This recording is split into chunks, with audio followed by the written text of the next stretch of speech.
Right, so today's weekly contest, the first problem, lexicographically smallest string after a swap.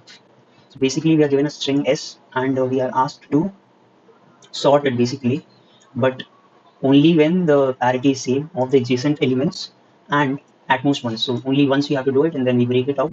And that's it. So if 4, 5, 3, 2, 0, and on top of that same parity here means if both the elements are odd or both the elements are even. If that is the case, then they have same parity. Alright, for example, this one 4, 5, 3, 2, 0. Here we see that 2, 0 is also both even, 5, 3 is also both even. We can swap either of the two and be done with the answer.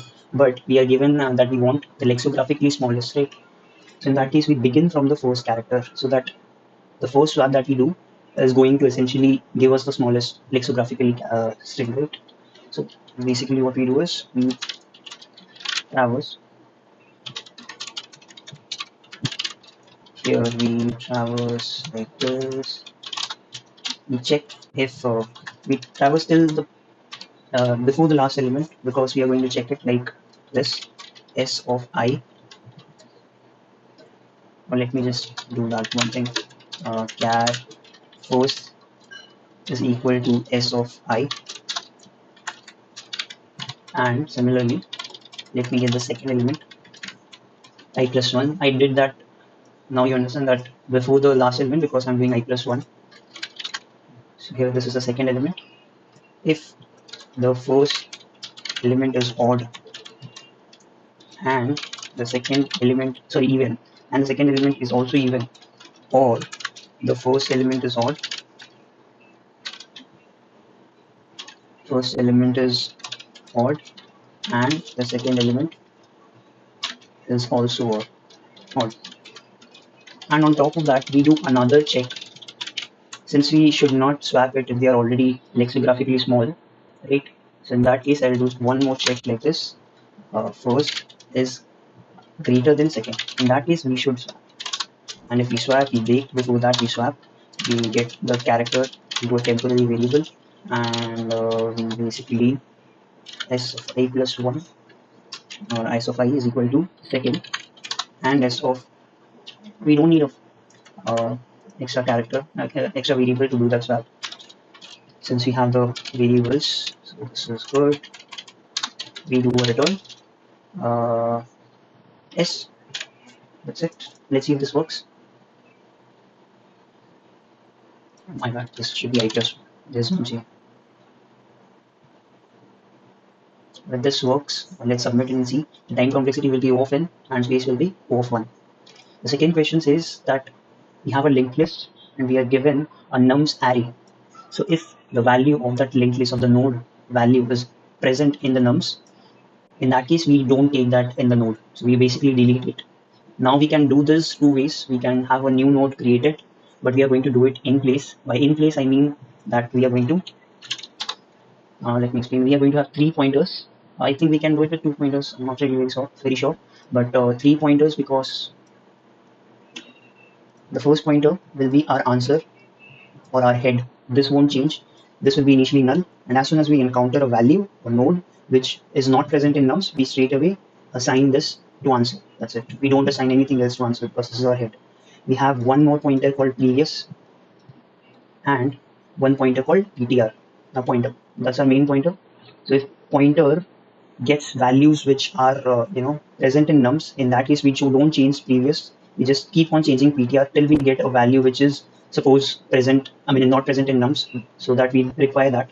So in that case, wherever the previous pointer is, we'll change its next to the current pointer, and we change the previous to this pointer, and we move the PTR ahead. So that's how we're going to solve it. This is in place. We are going to have PTR, which will be initially head. We are going to have previous, which I can set initially value to null. We are going to have answer, which initial value is null, because we can have a scenario uh, where all the elements of the node is present in nums. So in that case, and to check if it's present in nums or not, we can create a set. This set will be filled with values of nums. We don't have to worry about the frequency. So this is a set, right? This will continue till ptr is not null, and initially if st.find, let me take the value, I'll take the value of ptr into v. Here I will check if it's present. If it's not, if it's not present, then I will, let's see, if it's not present inside the ptr, I mean inside nums, in that case I will take, I'll check if answer equal to null. If it is, then answer should be initialized to pointer. This is my head. I won't touch this again. At this point, our previous should also be initialized to ptr. And uh, so here, if answer is not null, in that case, previous pointer is also not null. And in that case, I have encountered a value which should be present in the answer node or the answer list.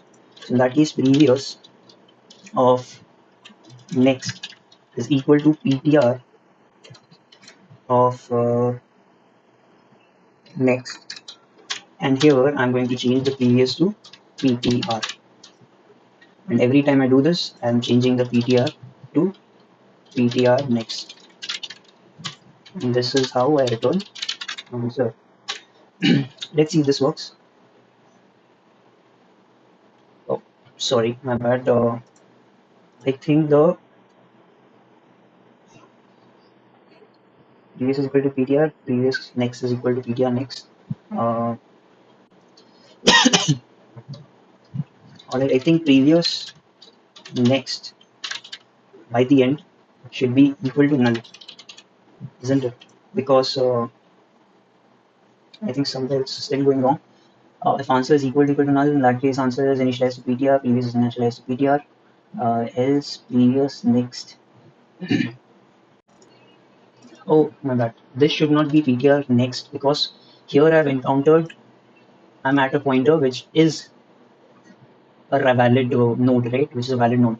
Since this is not present in nums, in that case this is a valid node and this should not be eliminated from the answer. So previous next is equal to ptr and previous is equal to ptr. We go ahead, move the ptr ahead, and by the end, previous is somewhere here. Suppose in 4 5, this is not a good example. Here 1 1 1, previous is somewhere here, and this is previous and ptr is somewhere here. So by the end, previous next should always be pointing to null. This can be this pointer as well, previous, but this might not be the might not always be the case. That's why we have to make sure this is equal to null. And now let's submit. The time complexity will be O of n, and the space complexity will be O of n, because we're having a set as an extra space. So this one is pretty straightforward for a third problem, and just to understand that this is, this can be solved using DP, but we don't actually require DP. We can take the first example. I think that should be sufficient to understand why this should be solved using greedy instead of DP. Actually, this example is good. Yeah. So if we are given a 3 cross 2 grid, we call this cake, by the way, 3 cross 2 cake, and we have to cross it based on the costs of each cut, right? So horizontal cut 1 basically means this cut. Vertical cut 5 means this one. Horizontal cut 3 means this one. So there is always going to be m minus 1 horizontal cuts and n minus 1 vertical cuts, because that's how we have it here, right? If we see it in a box or in a grid, the border values is not going to be a cut. We don't require a cut there. So only the m minus 1 and n minus 1 cuts are required, right? So in that case, if we try to solve this, if we see that if we have this grid, if we do a cut, how should we do it such that the cost is minimum? All right, we have to do all the cuts, that's for sure, because we have to have by the end 1 cross 1 piece, right? So basically we are dividing the grid such a way that the cost is minimum.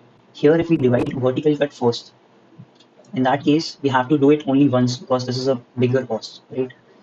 If we would have done it the second time and we would have gone for horizontal cut 3, in that case, this would be like this. This will be a 4 square and this will be a 1 square, right? We did a 3 cut, right? Horizontal cut 3. In that case, we have to do the vertical cut twice. Now, if we do it further later by doing the first horizontal cut and after that we do the vertical cut, then we end up having vertical cuts 3 times, right? So we see that there's a factor which I will call this in the question in the solution h factor, and here is another factor which is v factor. What is this factor? This factor is the number of current boxes, the number of current components, I can say. This is not a union find question, but I can call it components and that will be factor. So I have two vertical factors right now and two horizontal factors. Right? I can cut this. Actually, horizontal factor is still 1 here, right? Because I still only cut this way because this is already, in its least factor of whatever its factor is, right? Let's see if we try to make sure, uh, and if we try to see, we can essentially sort horizontal cut and vertical cut, and we can take whichever is minimum, like a 2-pointer problem, right? So this will be my pointer 1, this will be my pointer 2. This can be a large array. We can, right here, this is my pointer. If I find this element smaller than this element, then I'm going to take the bigger element first because the smaller element's factor is going to increase now. Right? So take the bigger element, increase the smaller element's factor. Take the bigger element, this is now bigger, then I'll take this and increase its factor by 1. So that's what we are going to do. Let's have our h factor, something called h factor is equal to 1. This will be 1 initially. V factor, this will be 1 again. I have a pointer. This actually should be m minus 2 because this is a horizontal cut, right? This is a vertical cut. This will be m minus 1 in terms of its length or its size. So if in terms of indexes I see, this will be m minus 2, right? So m is 3, this is 2 in size. So my this will be 1. So my pointer will be 1. So which is 3 minus 2, 1. Similarly, this will be n minus 2. This will be the answer. There will be a sorting of horizontal cut and vertical cut, comma dot n. This will be vertical cut. Alright, now I'll begin while I is greater than equal to 0 and j is greater than equal to 0. Alright, now I'll check if the horizontal cut of I is lesser than the vertical cut of j. In that case, I will increase the answer by what? By vertical cut. Since this is larger, I'm taking this, I'm multiplying it with the horizontal factor. Because how many horizontal boxes I have, that many vertical cuts I can do. So I have this, right? These are 3 boxes of 2 lengths. This is a h factor, and right now the factor is 3. So how many vertical cuts I can make? The horizontal factor, which is 3, into the cost of the vertical cut, right? That's what I'm doing here. And right now I'm increasing the vertical factor by 1. Why? Because I'm cutting it and I'm increasing the vertical factor by 1. So that's what I'm doing. My vertical factor will be increased by 1. And my pointer, since I've used j, I would want the j pointer to move down. Similarly, if I have the other scenario where greater than equal to, where horizontal cut is greater than equal to vertical cut, I'm taking horizontal cut. I can take whichever cut if both are having equal cost, right? It's not going to matter.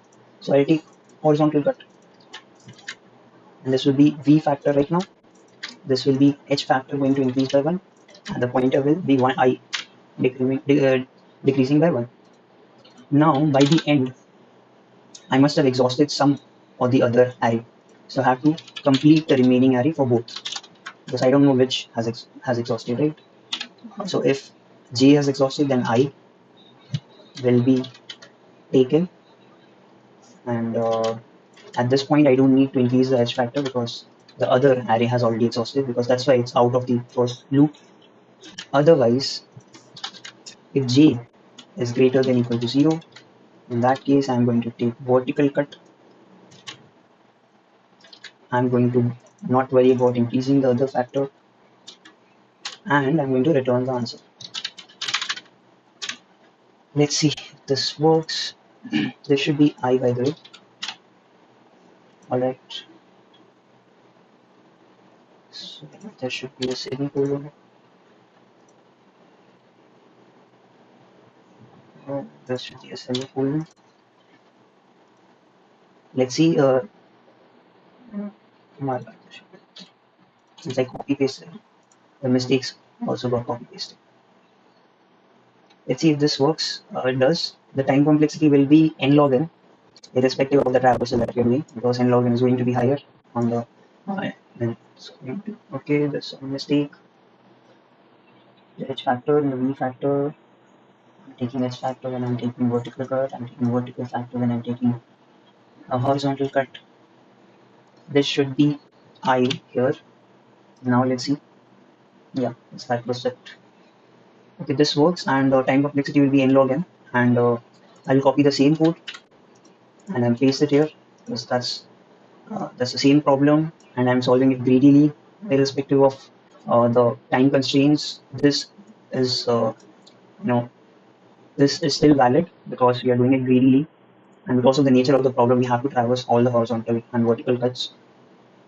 So the only thing is, this was long, and the answer should also be long. I think that is it. Let's see if this works. The fourth problem was extremely easy this time, and that's it. Thanks, guys.